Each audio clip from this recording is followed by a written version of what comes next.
सिंध जो सकाफ़ती ॾींहुं जिते आम सिंधी जेके आहिनि वॾे जोश ऐं जज़्बे सां मल्हाए रहिया आहिनि, उते हिंदुस्तान खां आयल कुझु यात्री ऐं हिंदू बिरादरी पिणु हिन ॾींहं खे ईद जे ॾींहं वांगुरु करे मल्हाए रही आहे। हिन वक़्तु असीं मौजूदु आहियूं सखर प्रेस क्लब ॿाहिरां, जिते हिंदुस्तान खां आयल कुझु यात्री ऐं सखर जा जेके हिंदू बिरादरी आहे उहे जेका सकाफ़ती रैली कढी पहुतल आहिनि। अचो त उन्हनि सां ॻाल्हि ॿोल करियूं था त संदन छा चवणु आहे। और सिंधी सकाफ़त और ये सिंधी कल्चरल डे जो आज यहाँ पे मनाया जा रहा है, तो मैं ख़ास तौर पे इस तरीके से प्लान किया कि मैं यहाँ पर आ सकूँ, इसमें शरीक हो सकूँ।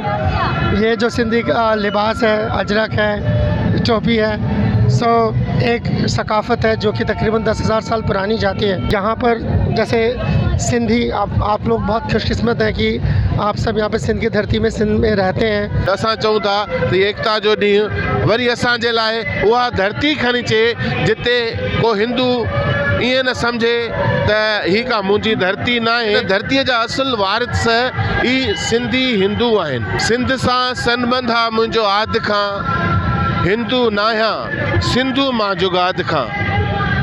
सिंध सां संबंध आहे मुंहिंजो आदि खां, हिंदू न आहियां सिंधू मां जुगाद खां। पंहिंजे धरतीअ मां कढी कल्याण खे, माउ खे न धार कयो औलाद खां। उन्हनि इहो पिणु चयो त हिंदुस्तान में हू पिणु ही ॾींहुं मल्हाईंदा आहिनि। कैमरामैन कमरान नूनारीअ सां गॾु नज़ाकत जतोई, सिंध टीवी न्यूज़ सखर।